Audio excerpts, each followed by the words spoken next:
My name is Claire Bennett.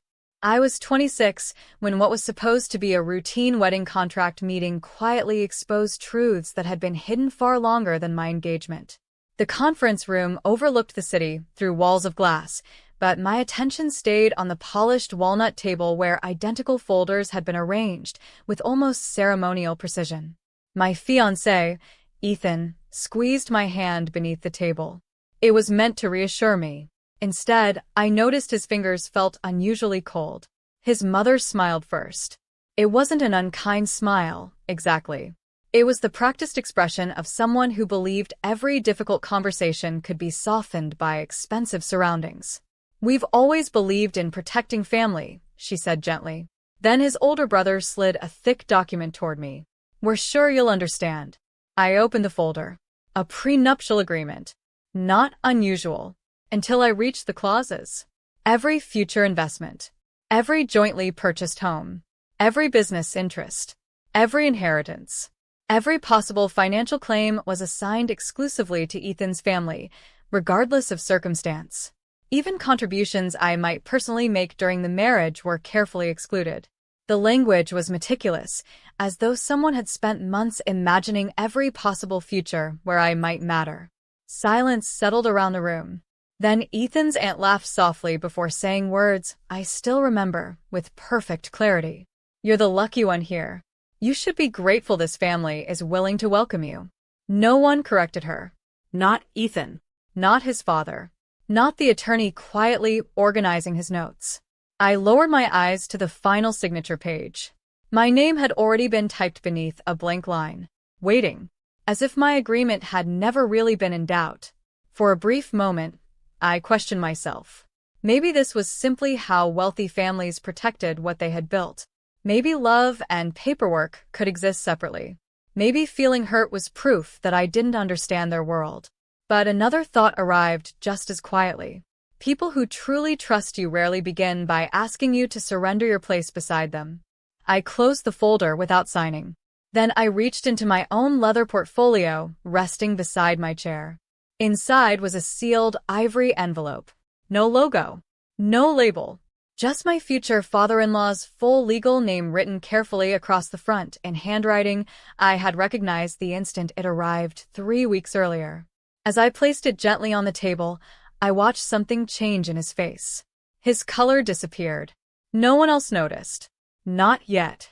The silence that followed seemed to stretch far beyond the conference room. No one reached for the envelope. My future father-in-law, Richard, looked at it as though it had appeared from somewhere it shouldn't have. His hand hovered above the table, then stopped. It was the smallest hesitation, but after months of watching this family interact, I had learned that the smallest gestures often revealed the biggest truths. His wife noticed the change in his expression before anyone else. "Richard?" she asked quietly. He forced a smile that didn't quite reach his eyes. "It's probably nothing." Maybe it was. Maybe it wasn't. I hadn't opened the envelope myself. It had arrived by certified mail with a short note asking that I give it to Richard personally before signing any legal documents connected to the wedding. There was no return address, only a signature I recognized from an old photograph Ethan had once shown me while telling stories about his grandfather. His grandfather had passed away nearly 2 years earlier. Or so I believed. "I think you should read it," I said, keeping my voice calm. "It was addressed to you." The attorney glanced between us, unsure whether this interruption belonged in a meeting that had been carefully scheduled down to the minute. Richard finally picked up the envelope. The room grew strangely quiet except for the faint hum of the air conditioner and the distant sound of traffic drifting through the glass. Ethan shifted beside me. "Claire," he whispered, "what is this?" "I honestly don't know," I answered. That was the truth. Weeks earlier, I had almost thrown the envelope away. I assumed it had been delivered to my apartment by mistake until I saw Richard's name written across the front. Curiosity had tempted me more than once, especially after his mother began insisting on meetings about protecting family assets. But something about the careful handwriting made opening it feel like breaking a promise I hadn't knowingly made. So I waited. Richard slid a finger beneath the seal. No one spoke while he unfolded several yellowed pages. At first, his expression remained unreadable. Then his shoulders stiffened. His eyes moved back to the beginning. Again, slower this time. His breathing changed almost imperceptibly. His wife leaned closer. "Richard, what does it say?" He didn't answer. Instead, he looked across the table at me with an expression I had never seen before. Not anger, not embarrassment, recognition.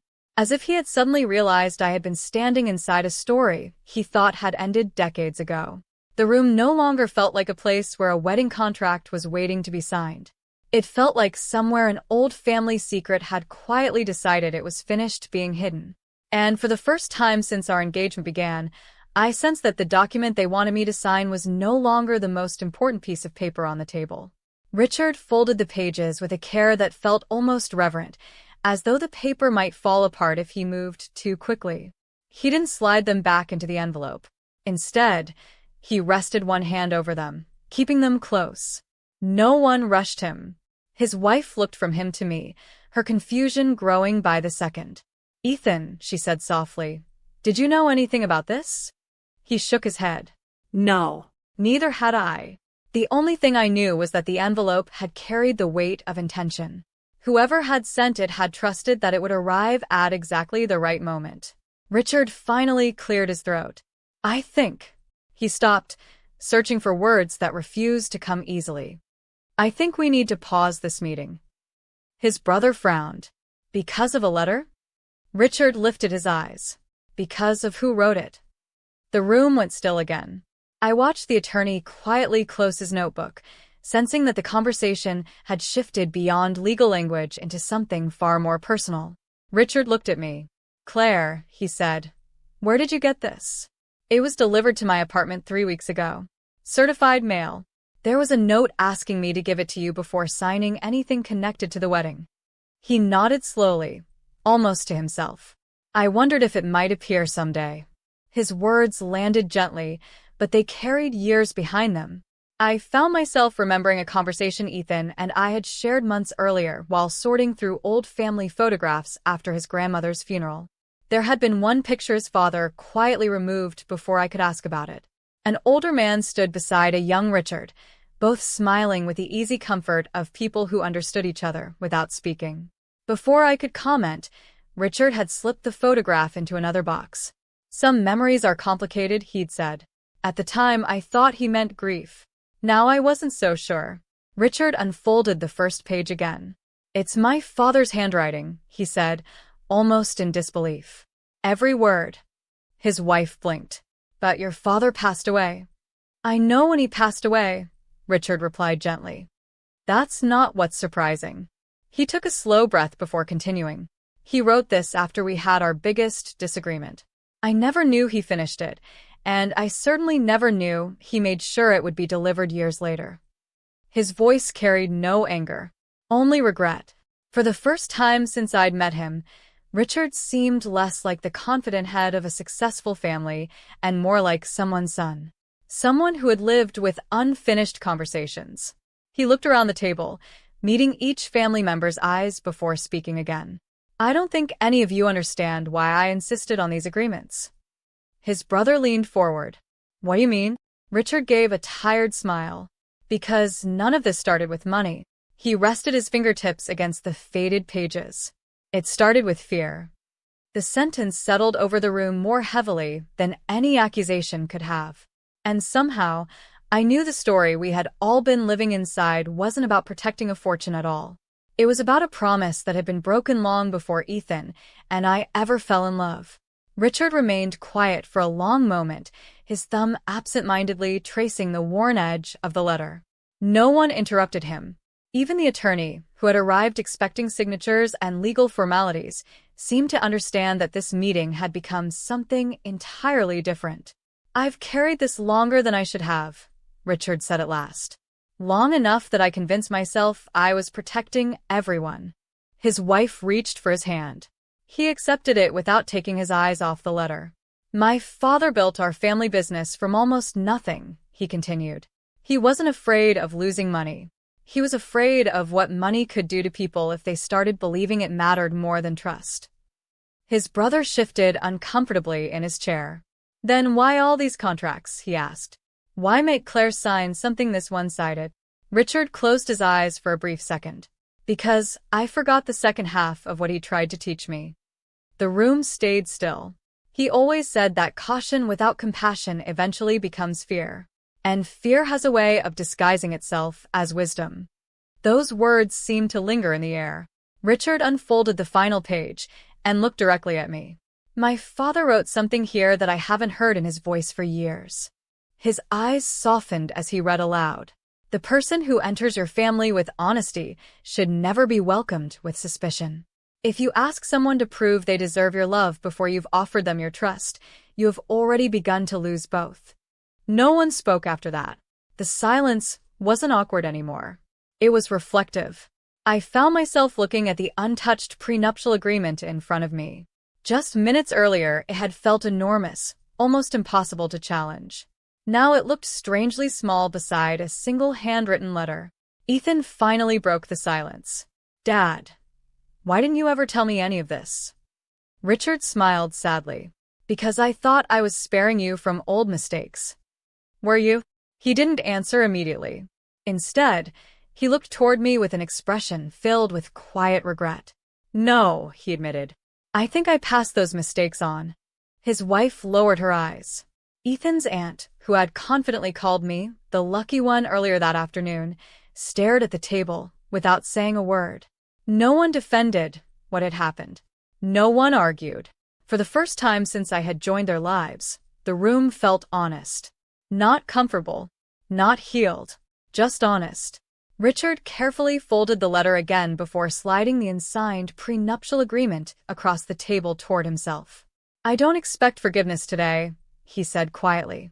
But I don't believe this document reflects the family we still have the chance to become. As his hand rested on the contract, I sensed that what happened next would shape far more than our wedding. It would decide whether this family was willing to rewrite a story they had been repeating for generations. No one reached for the contract after Richard pulled it toward himself. The room seemed to exhale. Outside, the afternoon sun had begun to dip behind neighboring buildings, casting long shadows across the conference table. The light no longer fell evenly. Half the room glowed with warm gold, while the other half rested in quiet shade. For some reason, it felt like an honest reflection of all of us, people carrying both the parts of ourselves we showed and the parts we had hidden. Richard looked at the attorney. Would you give us a few minutes alone? The attorney nodded without hesitation. He gathered his files, offered a polite smile, and quietly left the room, closing the door behind him. For a while, no one spoke. It was Ethan who finally broke the silence. I'm sorry. His voice was barely above a whisper. I should have read every page before asking you to come here. I trusted that everything was routine because that's how things have always been done. He looked at me, and for the first time since we'd met, there was no confidence in his expression, only vulnerability. I didn't realize how alone you must have felt. I searched his face. There had been moments over the past year when I'd wondered if he truly saw what happened around him. Family dinners where decisions were made, without asking me. Conversations that stopped when I entered the room. Compliments that somehow carried conditions. I had convinced myself I was imagining it. Now I understood that silence can make even obvious truths difficult to trust. I wasn't angry, I admitted softly. I was hurt. The words surprised even me. Not because they were dramatic, but because they were simple. Richard lowered his eyes. Hurt is harder to repair than anger, he said quietly. Anger eventually burns out. Hurt settles into places people stop talking about. His wife wiped at the corner of one eye before speaking. I owe you an apology too, Claire. I turned toward her. I told myself I was protecting my son, she continued. But somewhere along the way, protecting him became doubting you. She paused, choosing each word carefully. And those aren't the same thing. The honesty in her voice didn't erase what had happened. It couldn't. Some moments cannot be undone simply because people finally understand them. But understanding changes what comes next. Richard reached into the envelope once more. There was one more page. It was smaller than the others, folded separately. This wasn't addressed to me. He looked at the handwriting again before extending it across the table. It was addressed to whoever would one day become part of this family. My heart beat a little faster as I accepted the page. The paper was old enough to carry the faint scent of cedar and thyme. At the top, in the same careful handwriting, were 6 quiet words. To the person who chooses us. I hadn't read the first sentence yet, but somehow I already knew those words were about to change the way I understood not only this family but my own place within it. My hands trembled just enough for me to notice as I unfolded the smaller page. The paper was softer than the others, its edges worn from years of being folded and unfolded before finally finding its way to me. For a moment, I simply looked at the handwriting. It leaned slightly to the right, careful and patient, as if the person writing believed every sentence deserved time. I began to read silently. If these words have reached you, it means you are standing at the edge of our family. You may feel welcomed, or you may feel tested. If it is the second, I hope those who came before you remember something I once tried to teach them. I paused. The room remained perfectly still. Families are not measured by what they keep. They are measured by what they are willing to share: trust, responsibility, forgiveness, and the courage to admit when fear has become tradition. I looked up. Richard wasn't watching the letter anymore. He was watching me. There were tears in his eyes that he didn't try to hide.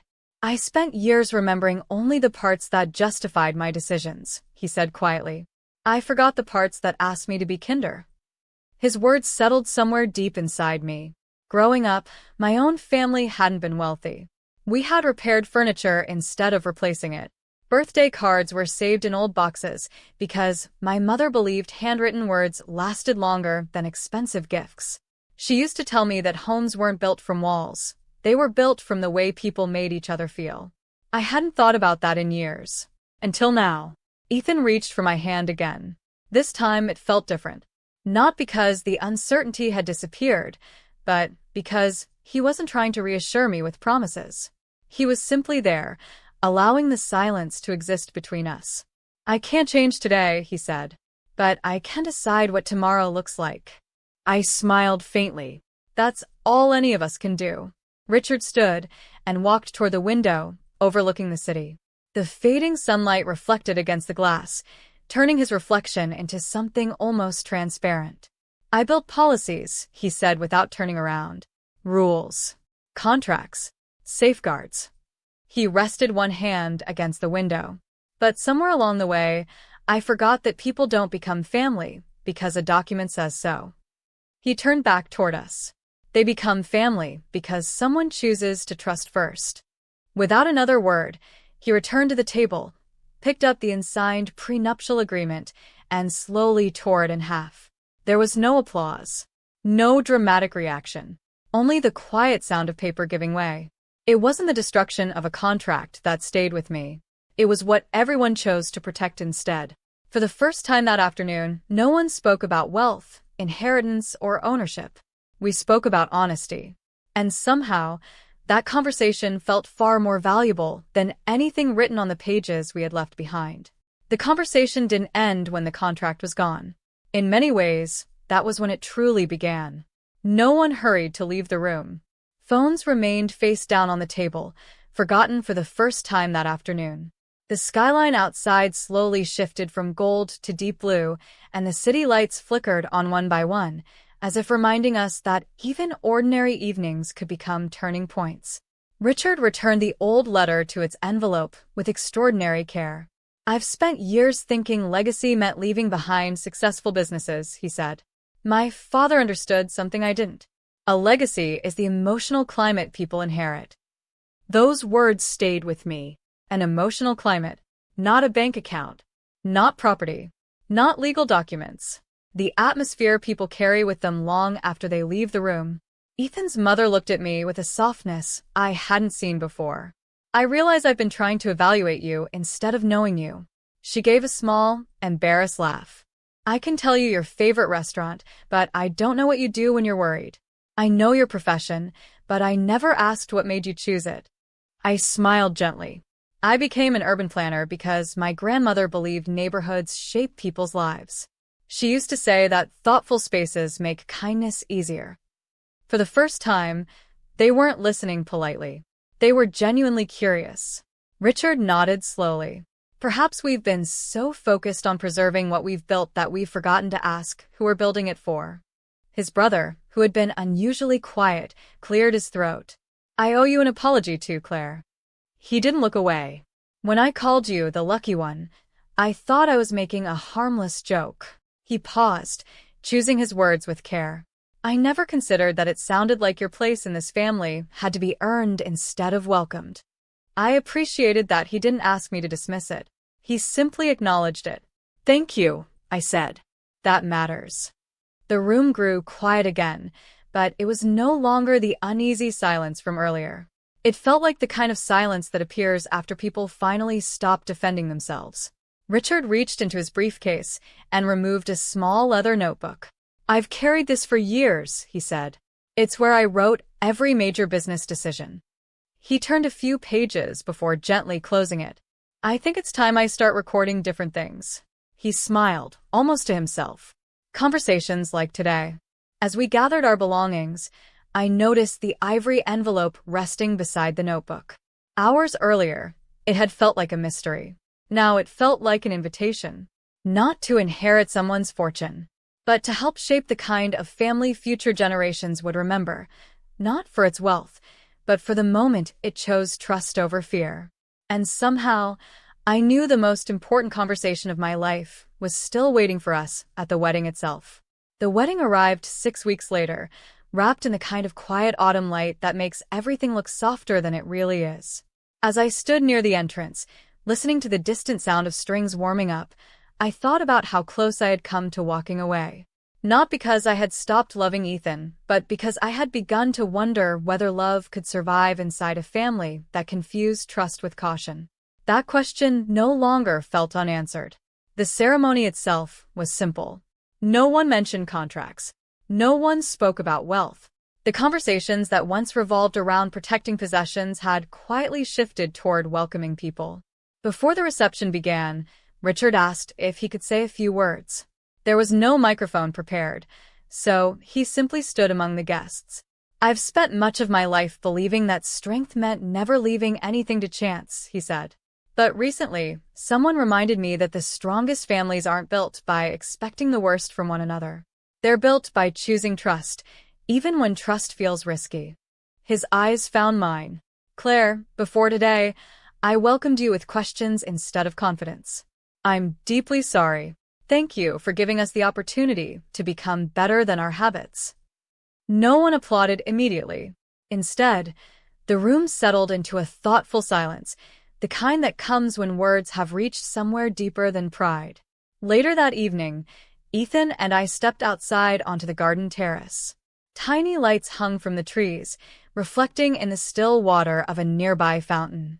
He slipped his hand into mine. Do you think your life would have been different if that envelope had never arrived? I smiled as I looked across the quiet garden.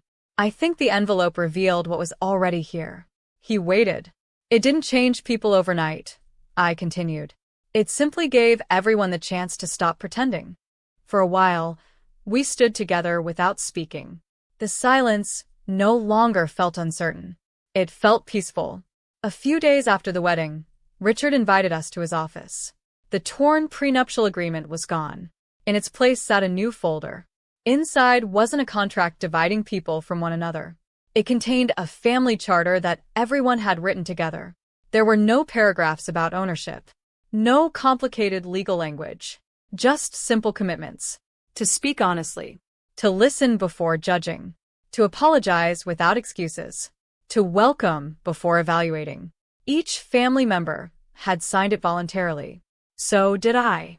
Years from now, I doubt anyone will remember the size of the reception, the flowers, or even the speeches. But I believe they'll remember the moment one forgotten envelope reminded an entire family that the greatest inheritance isn't money. It's the courage to become the kind of people others feel safe calling home. And whenever I think back to that meeting, I no longer remember being called the lucky one. I remember the moment fear quietly stepped aside and trust finally took its seat at the table. Some families pass down wealth, others pass down fear.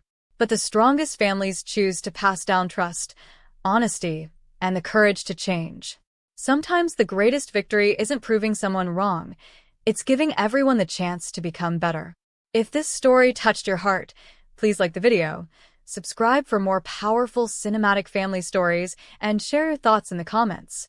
Have you ever experienced a moment when truth changed everything? I'd love to read your story. Until next time, thank you for watching.